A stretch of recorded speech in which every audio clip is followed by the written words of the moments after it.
যাচ্ছি টোটোয়, এলাম মালার দোকানে, অর্ডার দিলাম একটা সুন্দর দেখে মালা।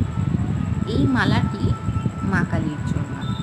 বুড়ো কাকার বাড়িতে নিমন্ত্রণ ছিল, তো ফুল মিষ্টি মালা না নিয়ে গেলেই নয়। মায়ের জন্য এই প্রথম আমি মা কালীর উপোস করলাম।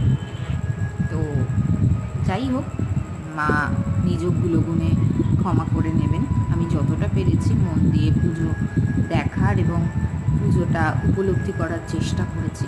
এই মা খুবই জাগ্রত মা। আমরা খুব মনোযোগ সহকারে মায়ের পুজো দেখলাম। হোম, যজ্ঞ, ঢাক, কাসর, ঘণ্টার মধ্যে দিয়ে আমাদের এই মা কালীর পুজো সম্পন্ন হলো।